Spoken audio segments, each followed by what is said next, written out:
Welcome to 50 Nights of Fright. I'm Tommy, joined again with Zach. Today we are covering The Invisible Man, Claude Rains. Zach, now I know when you'd watched Dracula, that was your first time kind of actually watching Dracula. What about Invisible Man? I haven't seen it in a while, but I had seen Invisible Man because it's yet another one based on a book that I really like, The Invisible Man by H.G. Wells. Yeah. And H.G. Wells is probably one of my favorite authors. Him and H.P. Lovecraft and stuff like that. I really like some of early horror books and stuff like that, novels. Yet another one though that doesn't follow up real close to the book. No, it doesn't. That's kind of a hallmark of a lot of those Universal horror movies, except for like Frankenstein, but it kind of split the story in half. Yeah. It still took its own version of it, but it covered pretty much everything. Yeah. What did you think of The Invisible Man? I didn't realize how long he spent like that initially.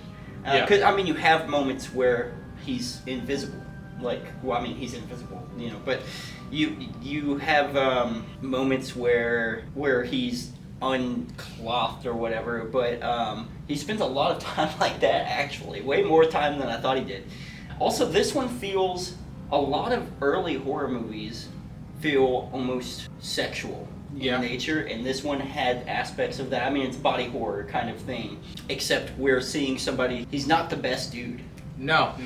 He's not a good guy. Well, when you're able to free yourself from the shackles of morality, because nobody can see you or see what you've done, I guess it would free up your reservations about committing certain crimes. Yeah, you definitely become more morally gray, which poses an interesting psychological question. If you could get away with things and people didn't know who they were, what would you really be like? What would you really do? And that really shows us what kind of a man he is. Which at the beginning of the movie, they kind of set up that he's not the greatest dude. Yeah. They put you on his side. You're seeing things from his perspective or whatever, but it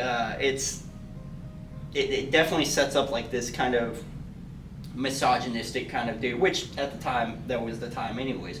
But even for that time though, where in a world where things were a little bit more just misogynistic, I guess, in general, you still feel like he's a pretty bad guy.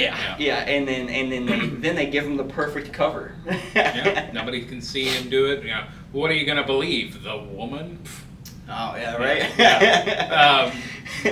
But Claude Rains was definitely cast because he had such a strong voice, vocally. Oh yeah. He's very identifiable. Even if you don't see him, you can definitely feel his presence in all of those scenes. I know I always really enjoy revisiting this just because it's just a fun time. And it's not a very long movie. No. None of these movies are super it was over way quicker than I thought it was going to be. Also, I will say, maybe that's a criticism of it from me, I'm not sure, but it didn't feel like the movie was about to finish when it finished. Everything kind of comes to a close pretty quick. And I was like, it's over. That's it. Yeah. Unfortunately, a lot of those movies they had to wrap up. They had to have shorter runtime, shorter amounts of film and stuff like that.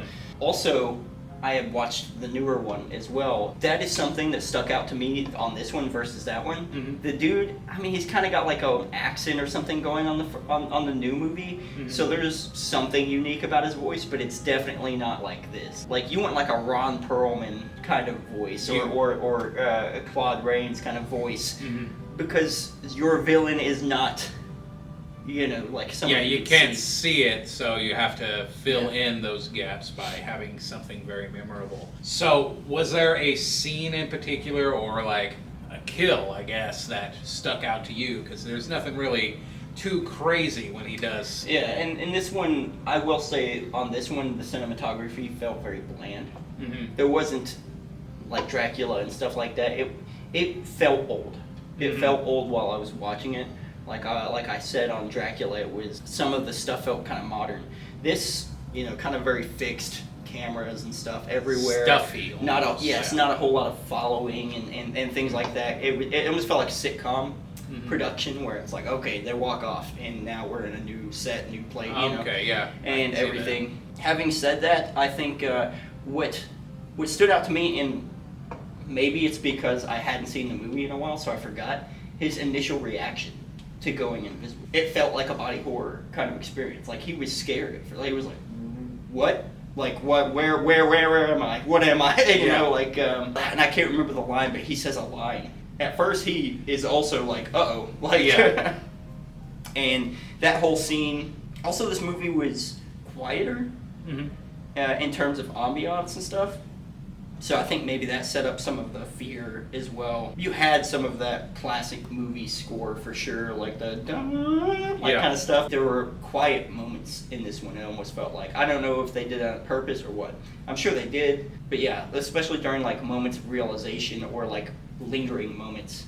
Like there might be like a droning kind of effect, which is really cool for horror, and we kind of come back to that nowadays a lot in a lot of modern horror, where you have this droning music in the background, and that's just an eerie sound, like with violin. Back then it was more like violins and stuff like that. Nowadays it's more like synths and things like that, but there's like these droning violins or something that's like linger a little weird.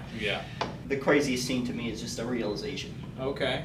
If you were to give this a rating on a scale of 1 to 10, where are you placing this one? I'm gonna have to put this one more at 5. Okay. I can acknowledge the classic nature of it and stuff, but I didn't enjoy watching this one as much. Like, it didn't feel like a chore, but it just definitely, I was a little sad when it was over, because I was like, oh, that was quick, you know? Like, I wasn't disappointed that it was over, but I wasn't glad it was over either. I was like, okay.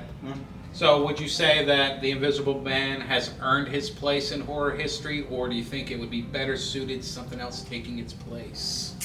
Ooh, I think, maybe it's because I've watched it before. I do think it's classic.